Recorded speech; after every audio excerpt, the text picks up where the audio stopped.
Hello. Hey, people. So I'm going to get something out of the way just before I start because this is how I get people to like me. Who has the little cards in front of them? Raise them up. I put little note cards up. Gifts. I have gifts for you from my wonderful sponsors. So, yay.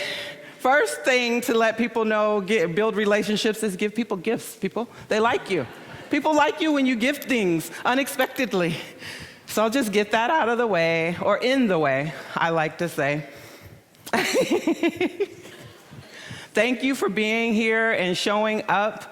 I know that some of us trekked a long way to get here, and I appreciate you showing up for us. I want to thank Kit, Kyrie, and Nick for bringing this all together. Isn't this just awesome?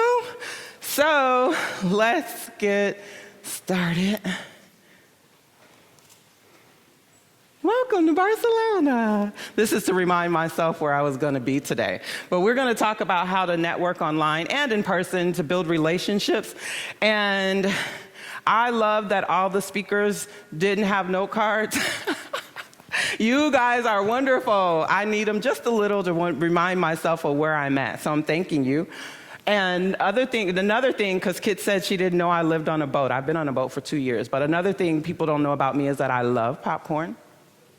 I married my husband 3 times, and as we get on today, the sweat that you see is just a little 5-year-old inside of me blowing up matches because she likes attention too. So just don't even worry about the sweat. Don't pay attention to just know the 5-year-old is acting up and I can't control her. I really can't. So this is what I call my relationship manifesto. I created this so that it reminds me of the people that I want to connect with. I suggest you do the same for anything. I do this for a lot of things, but really, I want to connect with, of course, entrepreneurs, right? Dream builders. We're all dream builders in here in one way or another. I love passionate visionaries. Oh my goodness. I love everyone you see up there. I love everyone I see. I never meet a stranger. Never meet a stranger. Everyone is always a friend when I first come in contact with them. So the first thing we're gonna cover today, the 3 C's to relationship building, what it takes to build authentic relationships, and how to nurture those relationships once we have them. Because I think we're all really good normally at building relationships and getting people in our circles. It's keeping them and nurturing them. That's what we want to do, keep them and nurture them. So let's get started. So the first key to building relationships is commitment. Commitment. And I say commitment because I had commitment issues, serious commitment issues, not with just relationships, just with being out and about. I'm an introvert with extrovert.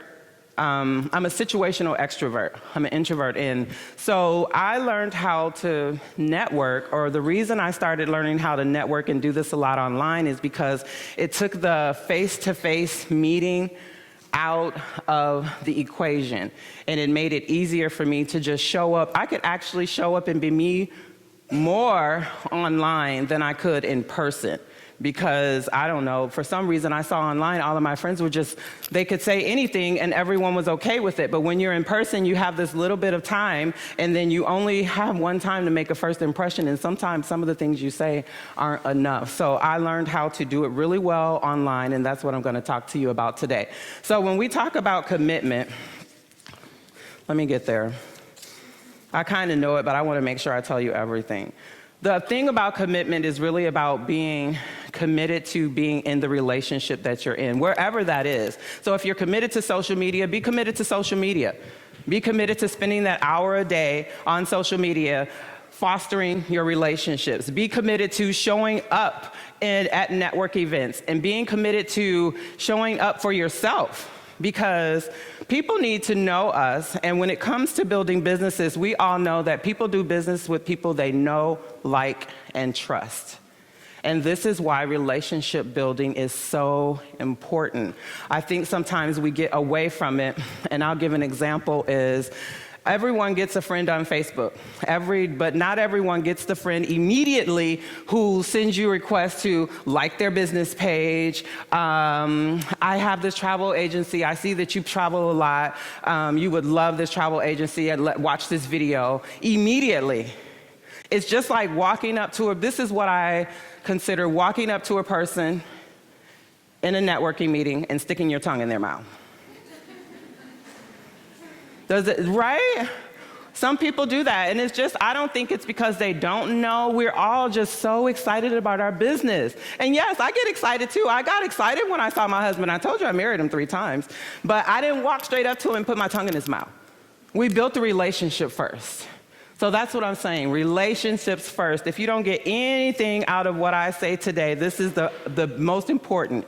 Build relationships first. Everything else comes. Once they know you, like you, and trust you, they love you, they do business with you in whatever capacity that is. And see that 5-year-old? She's just acting up.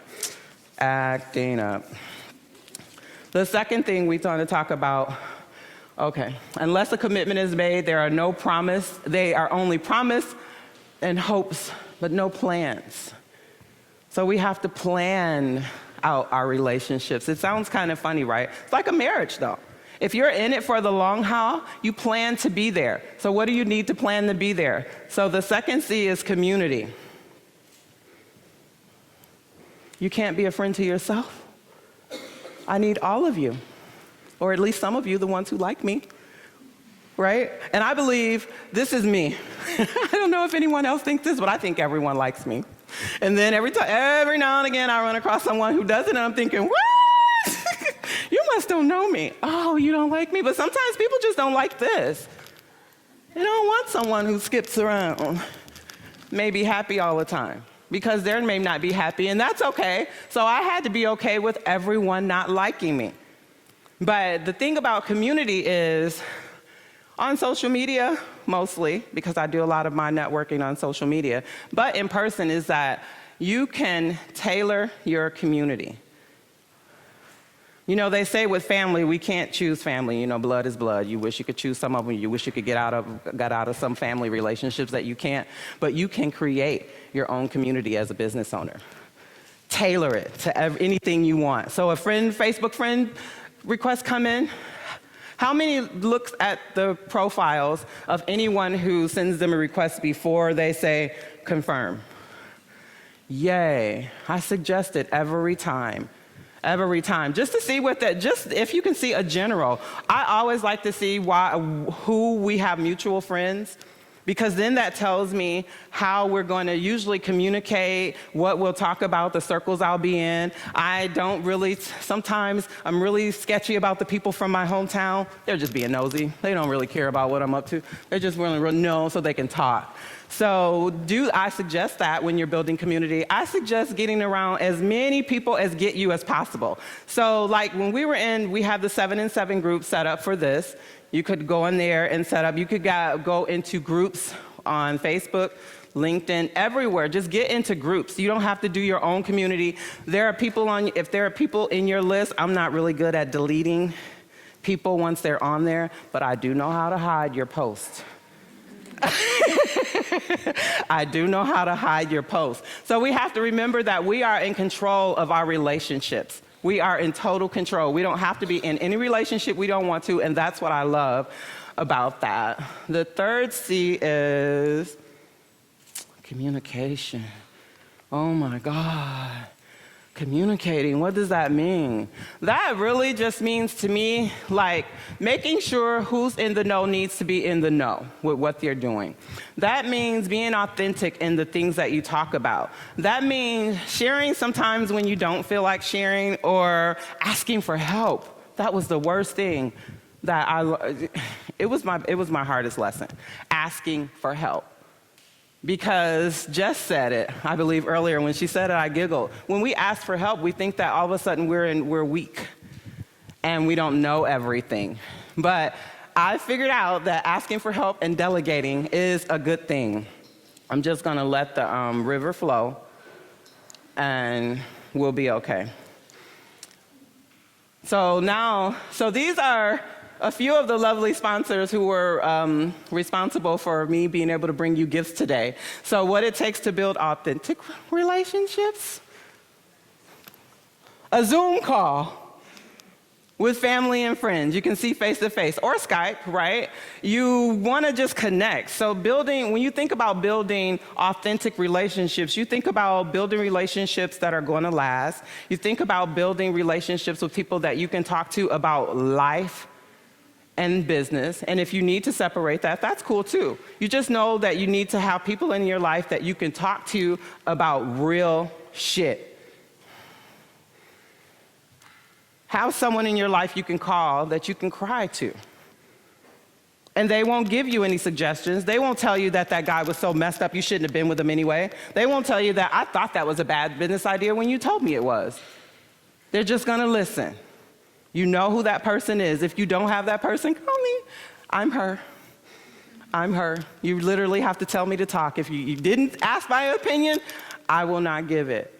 And then if I really think I need to, can I share something with you?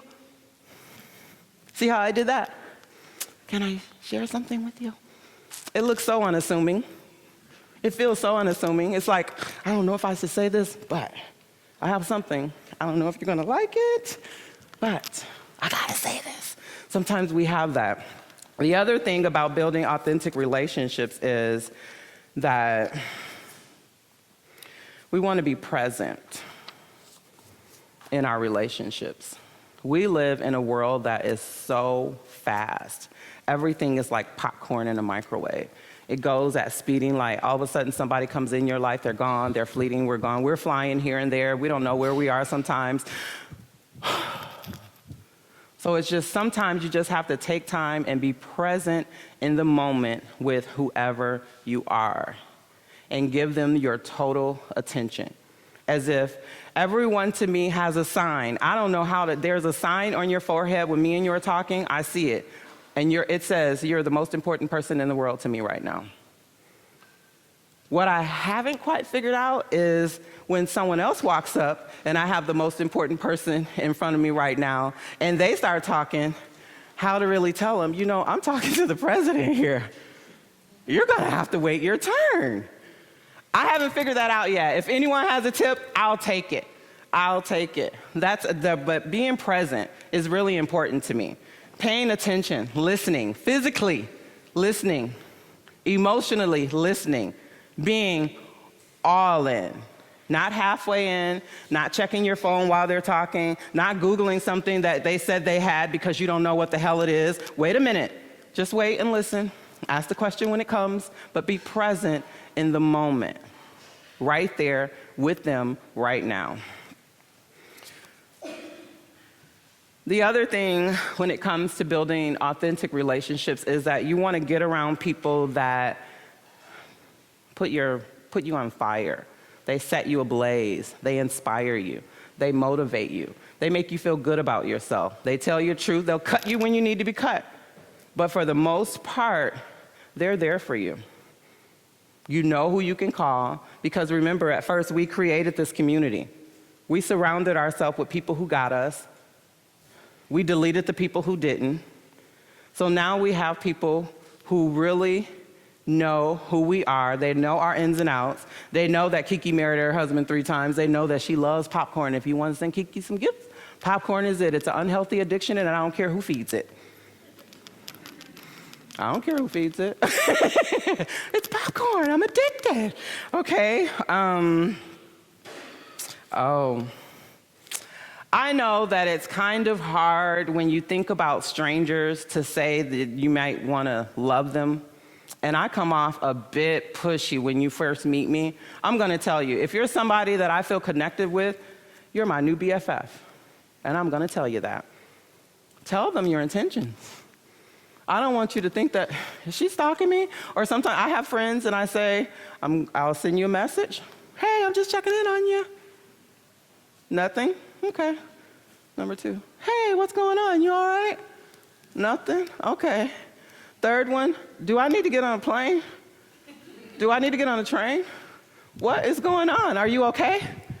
What's happening? And My number one new best tool is, if you're on Facebook, Facebook Messenger. However, I'm an audio girl.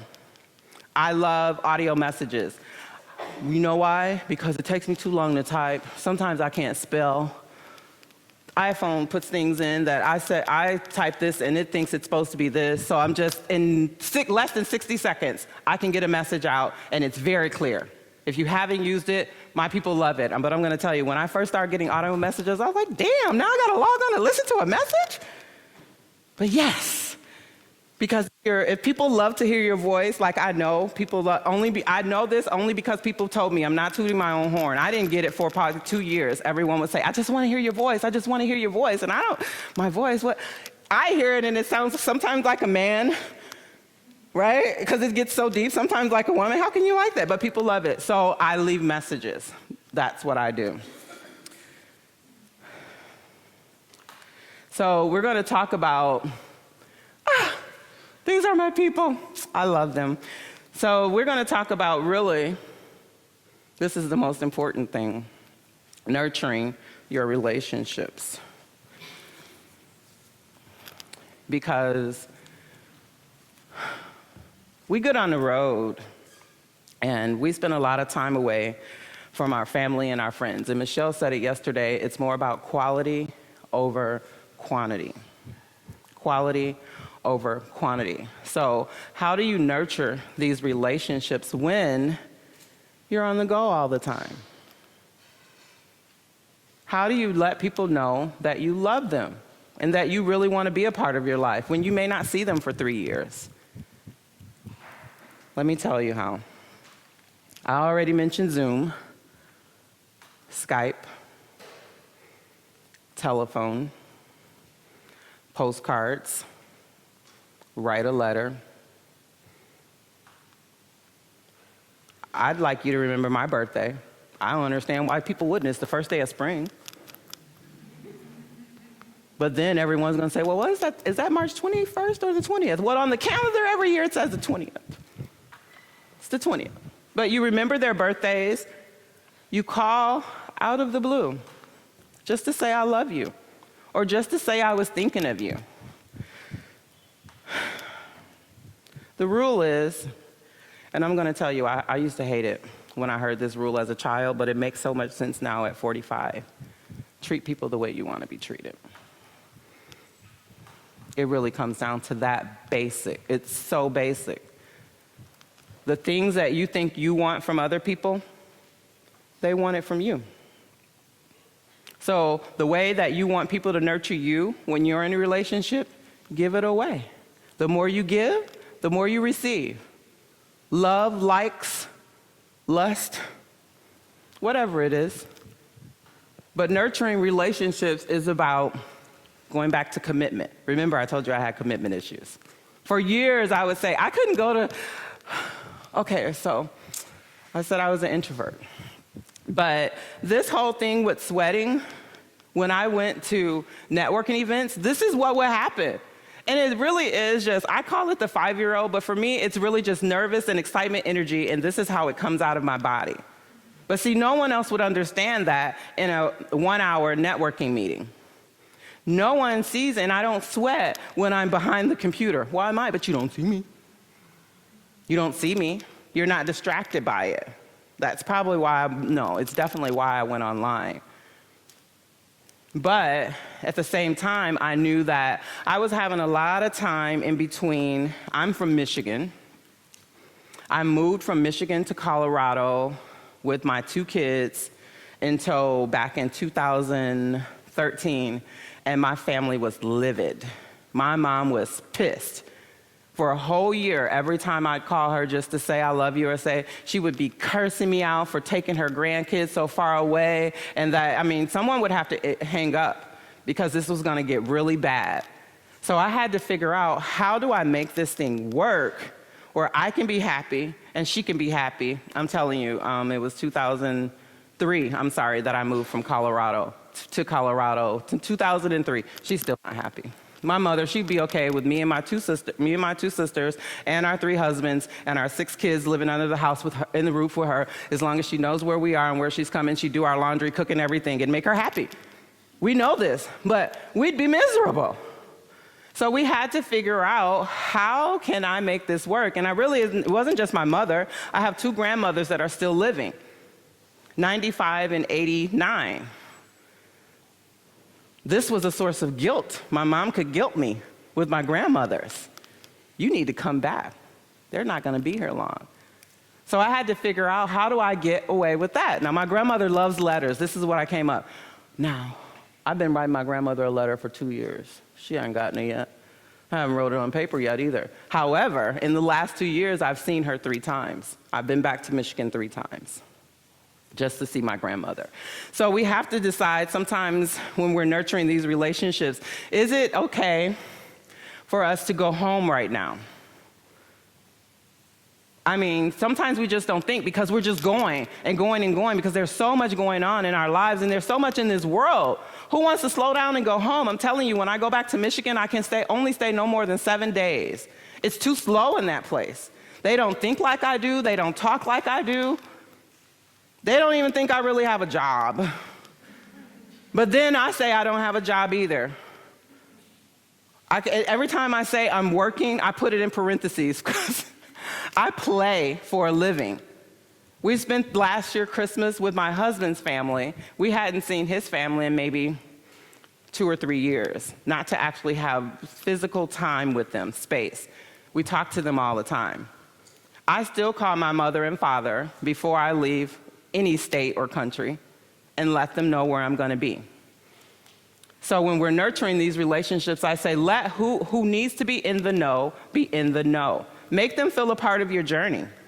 Because I think what it is that sometimes we get so far away and so cut off that when they don't see us, they think that because they're out of sight, that they're out of our minds.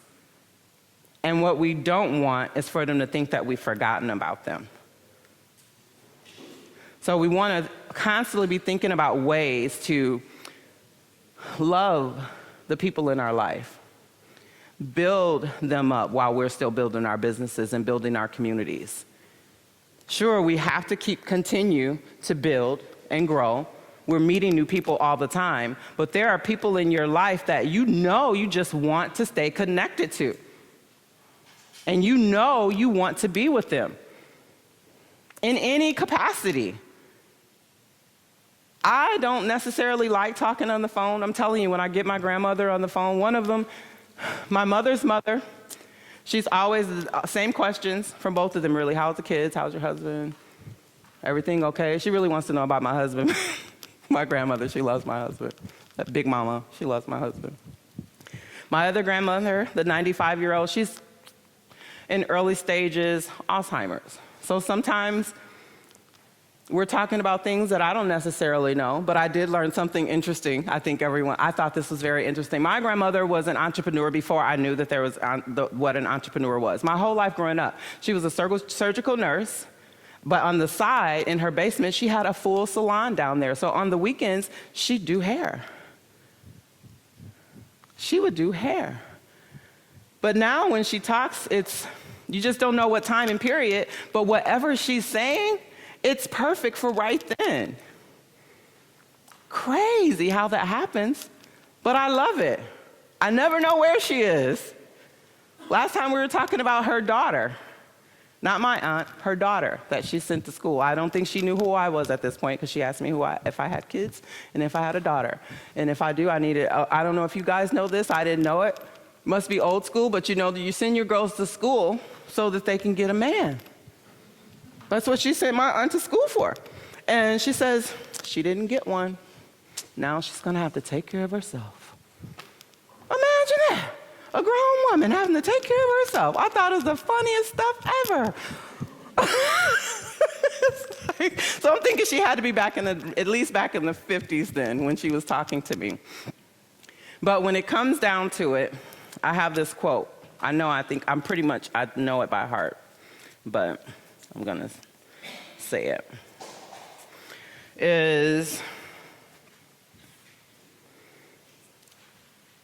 People may forget what you said. People may forget what you did. They will never forget how you made them feel. Never forget how you made them feel. So when you think about these relationships, you go into these relationships that you're building, we all have met new people.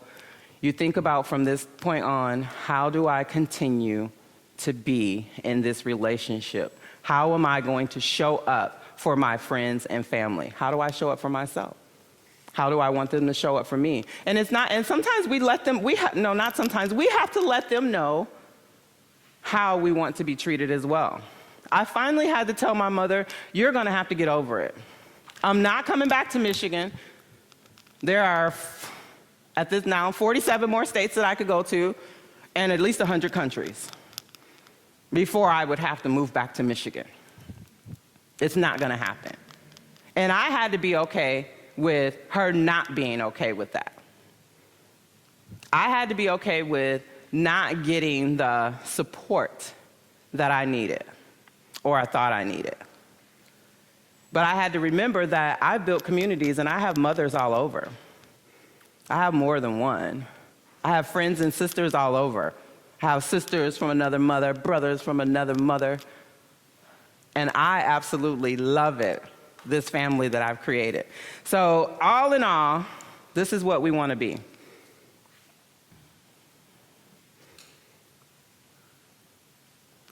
This is what we want to be. We have so much going on in the world right now. So much. And the only way that we can change it in our little space right here is just to be that change. Just to be that change. So that's it. Thank you. Thank you so much, KeeKee. Give it up for KeeKee, everyone. Woo!